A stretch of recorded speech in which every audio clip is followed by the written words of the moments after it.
Ahora sí se puede. Sí. Bueno, entonces vamos a dedicar estos minutos a hablar sobre pemfigoide ocular cicatrizal, que es una entidad que se puede discutir el nombre correcto, cuál sería pemfigoide ocular cicatrizal, pemfigoide membrana mucoso, etcétera. Ya vamos a ir viendo el porqué de esto. Pero pemfigoide ocular cicatrizal es una terminología adecuada.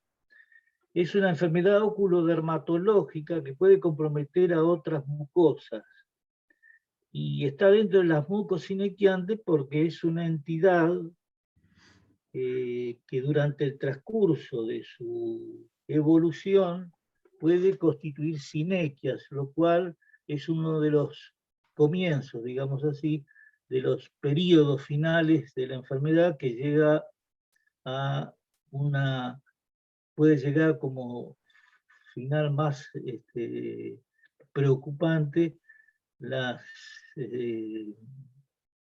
ceguera por seclusión, lo cual es una cosa muy severa, muy grave.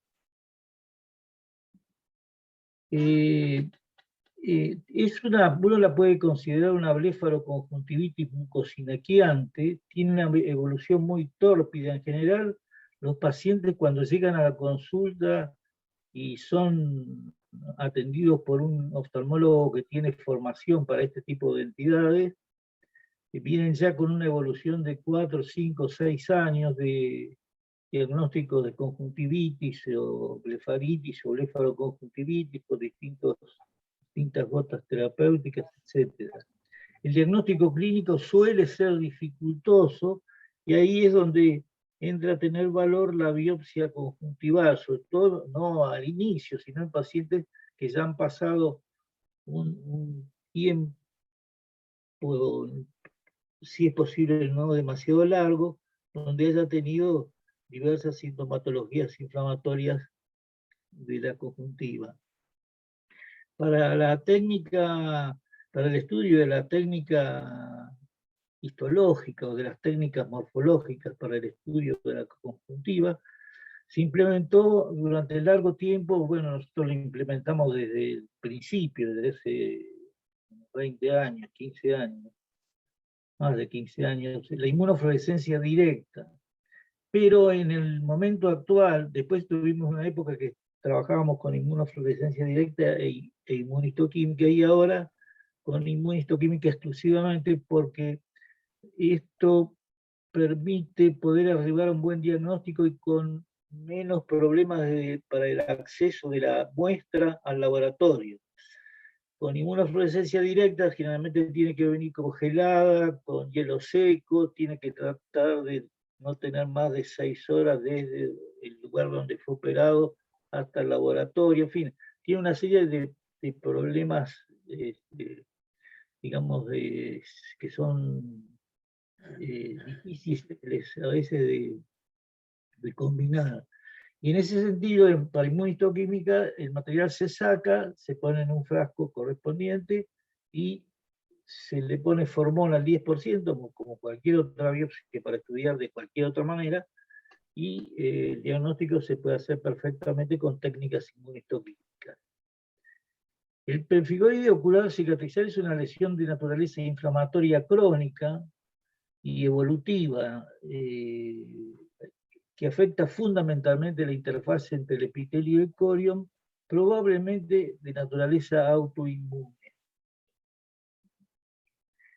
Desde el punto de vista morfológico, tenemos que encarar esta entidad primero desde la superficie. ¿Qué pasa? Generalmente son ojos secos, es decir, el antecedente de ojos secos es casi un común denominador de estos pacientes. Las primeras lesiones epiteliales que vemos se deben a disminución o ausencia de células caliciformes y paraqueratosis superficial focal o difusa del epitelio plano estratificado que recubre la conjuntiva. Como ustedes saben, la conjuntiva está recubierta por un epitelio plano estratificado, no queratinizado, con aisladas o ninguna célula caliciforme en conjuntiva vulvar, y después yéndonos hacia la parte de conjuntiva tarsal con células caliciformes cada vez más abundantes. Depende de la zona en que se la estudie. La disminución de estas ausencias caliciformes es una característica de las lesiones que provoca el pemfigoide cicatrizar, y una paraqueratosis superficial del epitelio plano estratificado. Acá vemos una fotografía donde vemos acá la superficie del epitelio, y acá viene de todo el espesor del epitelio, donde se ve que en la superficie del mismo, las células del epitelio plano estratificado conservan sus núcleos hasta la parte más superficial, característica de la paraqueratosis. Vemos todo el espesor epitelial, no vemos ninguna célula caliciforme, y por debajo vemos una zona de membrana basal un poco gruesa y hialina, un infiltrado inflamatorio bastante intenso y algunos vasos sanguíneos. Esto es una muestra bastante característica del pemfigoide cicatrizal, pero vamos a ir viéndolo desde arriba, desde esta superficie hasta la profundidad. Entonces, el epitelio dijimos que podía tener disminución o ausencia de células caliciformes y esta paraqueratosis en superficie. Se usan habitualmente técnicas comunes, pero nosotros tenemos una regularidad para el diagnóstico de usar siempre la hematoxilina eosina, obviamente, el GIEMSA, el PAS, el triclómico de Masson, que muestra la fibrosis, un retículo, y usar la inmunistoquímica solamente, como dice acá abajo, para IgA e IgG. El C3 uno lo puede hacer, pero carece de especificidad por tener positividad en muchas lesiones no pemfigoides. La inmunofluorescencia directa también sirve, se sigue usando en muchos lugares, la inmunofluorescencia directa, y es para hacer IgA, IgG, IgM, C3 fibrinógeno, colágeno 4, PAN-T y PAN-B, que también podemos hacerlo con la inmunistoquímica. Es decir, que la inmunistoquímica es una técnica que reemplaza a todo el resto de las técnicas con la facilidad de que viene fijado en formol al 10%. Tiene que ser un formol de buena calidad y estar diluido a un 10%. ¿Qué pasa en el corion? Es decir, por debajo del epitelio. Por debajo del epitelio tenemos la membrana basal, que es donde está la mayor alteración del pemfigoide, porque en el pemfigoide se depositan sustancias, ya vamos a ver, inmunes anti-membrana basal, y por debajo el corion, que se caracteriza por tener una celularidad de tipo inflamatorio, de aspecto inmune. Esto quiere decir de que aparte de los leucocitos mono y polinucleares y plasmocitos, puede haber linfocitos T reactivos, con predominio de estos últimos, B también puede haber, plasmocitos en regular cantidad, algunos eosinófilos, y la presencia de estas células, los mastocitos, o células cebadas, en diferentes grados de profundidad. Tal es así que algunos cuadros histológicos se parecen a unos más mastocitosis, por la gran cantidad de mastocitos que se ocurren en profundidad del código. Hay vasos dilatados y congestivos, a veces ectasia de los vasos linfáticos, y fibrosis según el estado de evolutividad. La fibrosis es lo más característico y lo que más va a consistir, o la base patogénica más se va a provocar por la intensa fibrosis que se va produciendo en esta biopsia. Fíjense ustedes desde acá el epitelio de superficie con la paraqueratosis superficial. Vemos que no hay ninguna célula caliciforme, y por debajo un infiltrado inflamatorio, pero en la zona de la membrana basal una hialinosis, un tejido acidófilo, eosinófilo, que corresponde a una hialina, es decir, acá hay una banda de fibrosis subepitelial, que esto constituye una característica casi sine qua non para diagnosticar un pemfigoide, la banda de fibrosis subepitelial. Acá la vemos a mayor aumento, donde podemos ver con claridad el epitelio plano estratificado, como en la superficie tiene una banda de una paraqueratosis de grueso espesor, casi una queratosis. Este epitelio conjuntival debe ser blanco nacarado en la zona donde se lo está biopsiando, por la intensa paraqueratosis que tiene, que constituye casi una capa de queratina con algunos núcleos pigmenóticos. Y acá, por debajo del epitelio, la banda de fibrosis hialina.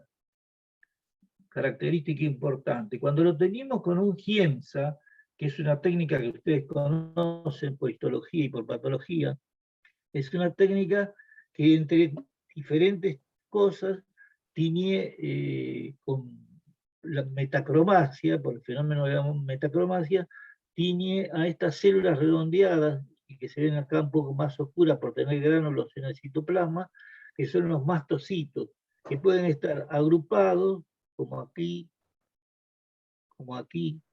y se ven que salen de esas células, salen granitos, granulitos, que son las sustancias que están dentro del citoplasma de estas células. Nosotros hemos descrito también un fenómeno metacromático en la membrana basal, en la zona de la fibrosis subepitelial, que también hay fibrillas metacromáticas que se tiñen con el Giemsa. Entonces, alteración de la membrana basal con lo que vimos de la fibrosis, y ahí es donde se van a depositar las IgA, depósitos de inmunoglobulina G y inmunoglobulina A, como mecanismos de autoagresión, que es el fundamento fisiopatogénico, digamos así, del pemfigoide ocular cicatrizado. Y también si en el mismo lugar de la membrana basal, de la alteración de la membrana basal, se producen modificaciones, fragmentaciones o ausencia total de colágeno 4. Con técnicas de inmunistoquímica, ustedes fíjense que es muy clara la tinción de la membrana basal con esto es con un anticuerpo anti-IgG, el depósito de inmunoglobulina G con anticuerpos para antimembrana basal, para provocar acá la lesión, y con esta lesión que provoca, aumenta el poder fibrinógeno de este área. Acá lo vemos en un panorámico, como se ve también IgA positiva, un poco más delgada que la IgG. Acá vemos la diferencia, desde el punto de vista del color o del aspecto, cómo se ve una hecha con inmunistoquímica, que sería esta. Acá está el epitelio, acá está el corion, y acá está la membrana basal con IgG, teñida positiva. Y acá debajo a la derecha, una biopsia hecha con inmunofluorescencia directa, como se ve con la fluorescencia verde característica que le da la inmunofluorescencia por la fluoresceína. Es decir, que esta es una excelente técnica visual, y esta también es una excelente técnica visual, con la diferencia que dijimos que en este caso, para estudiarlo de esta manera, tenemos que, como no va fijado, va el material congelado, tiene que hacerse rápidamente, tiene que reunir una serie de condiciones para hacerlo. La biopsia recién sacada, se pone en formol al 10%, de buena calidad, bien bafereado, y con eso se puede estudiar con las técnicas de inmunistoquímica. Acá vemos una técnica para el colágeno 4, como una técnica de plata, cómo se ve en la membrana basal el depósito y la fragmentación de la parte de fibrosis. Las muestras que uno recibe de biopsias de conjuntiva para poder hacer el diagnóstico de presencia de un pemfigoide o no, son muestras pequeñas. Es decir, nosotros lo que pedimos es que no sean más pequeñas que estas que están acá, por ejemplo, que tienen 2 milímetros. aproximadamente de eje, un cuadrado de 2 milímetros en el vertical, 2 metros horizontal, o que sea un ensacabocado así redondito, pero más o menos de un tamaño de 2 milímetros. También las dos partes, como vienen biseccionadas, parecen que fueran dos biopsias, es la misma biopsia visto en espejo. Acá se ve el componente inflamatorio de la lesión, lo mismo. Por supuesto que las muestras se puede tomar más amplias. Muchas veces se toman de hasta 5, 6 milímetros, hasta 1 centímetro, en ojos que tienen ya una mucha alteración del epitelio, tienen epitelios conjuntivales ya queratinizados, gruesos, que por otra parte es como una especie de toilette que se hace, entonces vienen tomas mucho más grandes y serán bienvenidas porque son más fáciles de hacer el resto de las técnicas. El triclómico de Masson nos pone en evidencia de una forma tan categórica la fibrosis que tapa prácticamente el infiltrado inflamatorio y al epitelio. Fíjense cómo el epitelio queda reducido solamente a la paraqueratosis superficial, porque el resto del epitelio también tiene fibras colágenas en su interior, de la fibrosis que tiene. Una fibrosis subepitelial marcada, acá la vemos muy definida. Y un hecho que es una constante en el pemphigoide, que son las ectasias linfáticas, que están acostadas como si fueran paralelas al epitelio. Siempre son ectasias linfáticas que están así, de esta forma, acostadas por debajo del epitelio de superficie. Lo vamos a ver en otros casos igual. Y por debajo de la linfagiectasia sigue el área de fibrosis. Esta es la toma biopsia. Entonces, en esta biopsia ya tenemos paraqueratosis, una zona de transición con infiltrados inflamatorios, y si le hacemos IgG, IgA tendrá que dar positivo acá, y fibrosis muy marcada, fibrosis subepitelial, que ya la habíamos visto con la hematoxilina eosina, y que se continúa en profundidad, algunos vasos congestivos y dilataciones o ectasias linfáticas. Acá se ve en otra biopsia, en una muestra panorámica con un GIEMSA, cómo se ve la paraqueratosis superficial, el epitelio sin células caliciformes, y acá un gran vaso linfático dilatado, ectásico, y paralelo al epitelio, como habíamos visto en ese otro que era tan pequeño. Este es más largo, entonces es más largo el vaso linfático dilatado. Estas ectasias linfáticas, que son parte del edema, fibrosis y edema que se produce en este área, podría estar en parte relacionada con fenómenos de cicatrización posterior. La presencia de los mastocitos a veces es muy llamativa, como acá se lo ve casi de color negruzco, es un color azul parduzco, y que los gránulos tapan las células y se ven en gran cantidad, y a mayor aumento se lo ve como las células prácticamente son gránulos que se van desperdigando. Fíjense como acá en el intersticio se ven como desperdigando entre medio, y estos gránulos característicos de estas células, lo pueden ver acá en esta misma foto, donde uno le baja un poco los contrastes y se ve con bien claridad los mastocitos o células cebadas. Acá se ve con fluorescencia. Es decir, distintas técnicas que uno tiene como para visualizar y hacer un contaje de la cantidad de células caliciformes por campo o por campo de gran aumento, como medida de superficie histológica.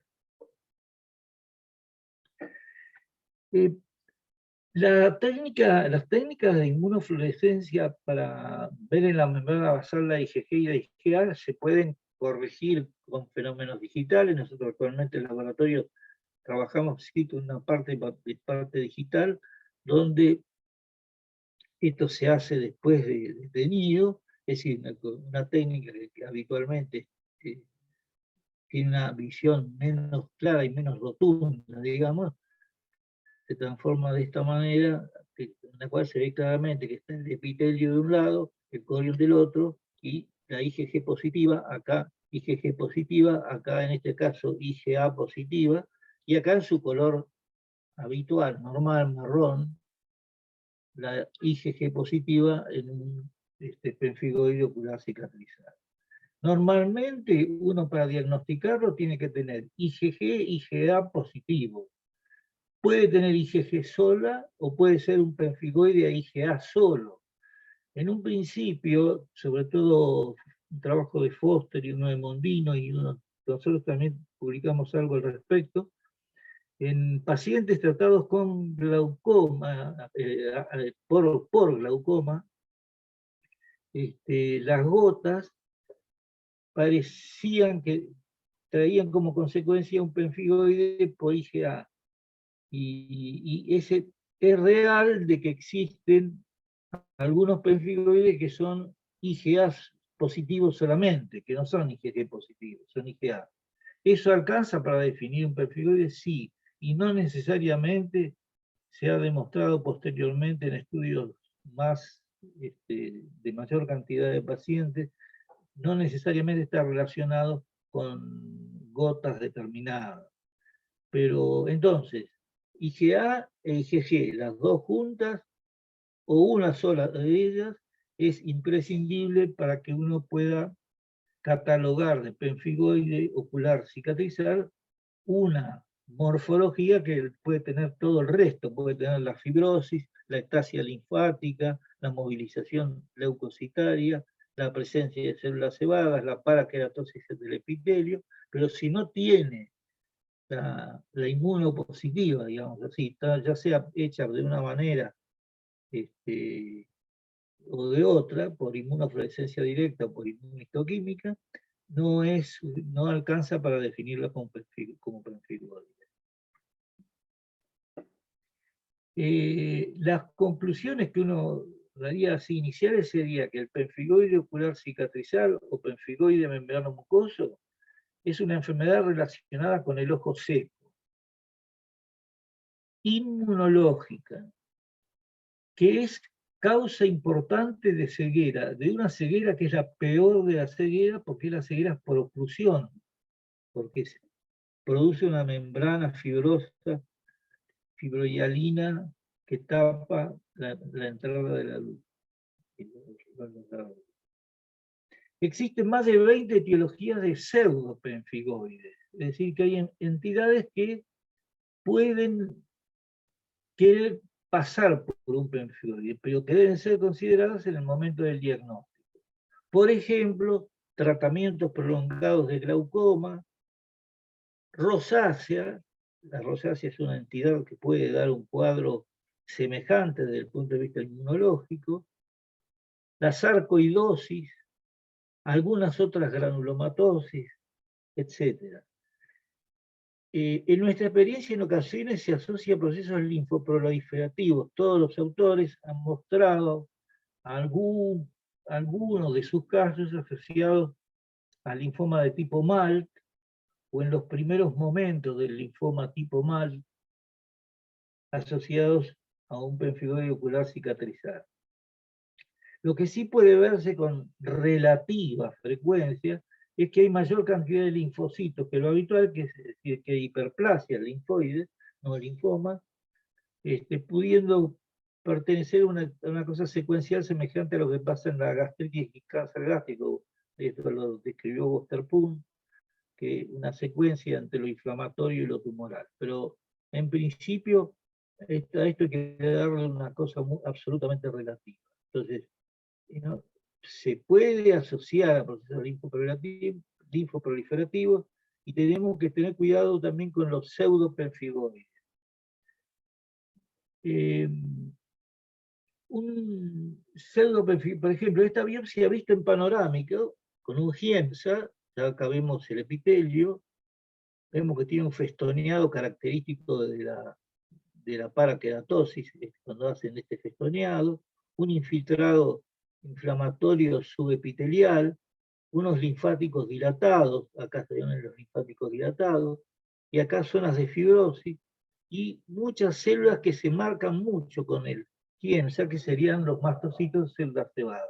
Es decir, que parece bastante corresponder a una entidad como corresponde del pemfigoide. Cuando lo vemos a mayor aumento, también vemos el depósito metacromático subepitelial y la gran cantidad de granulitos que se van diseminando en el intersticio por desgranulación pericelular de estas células cebadas. Esto prácticamente es una morfología característica del pemfigoide ocular cicatrizado. Ahí lo vemos en panorámico. Se le toman medidas a las biopsias como para poder establecer la proporcionalidad de las células. Normalmente, ustedes fíjense qué interesante cómo esta línea sería todo el espesor del epitelio, que tendría como 93 algo así, micrones, y que corresponden al epitelio pura y exclusivamente 45 micrones. La otra mitad no es epitelio, sino que es el corion superficial y las alteraciones que ocurren en la membrana basal. Es decir, que en este área, este es el área donde se producen los mecanismos fisiopatológicos, la patogenia de esta entidad, que uno podría denominarla como una enfermedad autoinmune, por las características que tiene desde el punto de vista pintorial frente al uso de autoanticuerpos anti-IgA.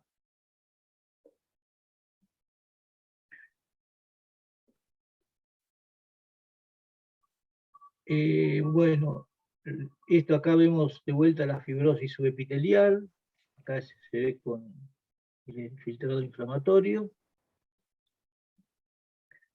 Y entonces, repetimos, que la acción fundamental de las noxas actúan sobre el epitelio y sobre el corion, con disminución de células caudiciformes para queratosis y vasocongestión, edema y acción sobre las células epiteliales en sí.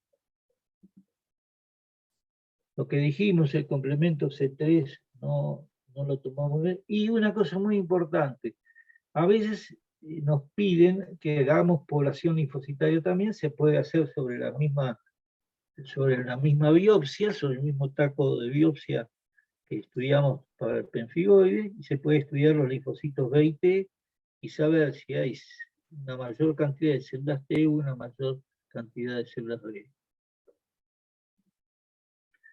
Acá tenemos algunas de las fotos de algún pseudopemfigoide. Esta es una rosácea, cuya característica fundamental es la presencia de estas células gigantes, multinucleadas. Esta es la característica morfológica de la rosácea. Y le hacemos una técnica para inmunoglobulina, da negativa, porque no es, esto es un pseudopemfigoide, y corresponde, acá se ven bien las células gigantes a mayor aumento, estas células que están acá, pseudopemfigoide, rosácea. Otras entidades como que pueden darse los pemfigoides es la presencia de sustancias hialinas como la amiloide, presencia de nódulos amiloideos que pueden hacer parecer muy dura la textura por debajo del epitelio y corresponden a la presencia de depósitos amiloides. Hay que pensar si no hay alguna afección general que tiene el paciente, pero el amiloide se ve como depósito solo, aislado en la conjuntiva. También con el Giemsa se pueden ver otros depósitos de otro tipo de sustancias. En ese sentido, la conjuntiva es muy útil para otros diagnósticos que se utilizan en clínica médica. Esto es una sarcoidosis, por ejemplo. Ustedes fíjense la imagen clínica, la granuloma, son todos granulomitas que se forman. Acá se ve a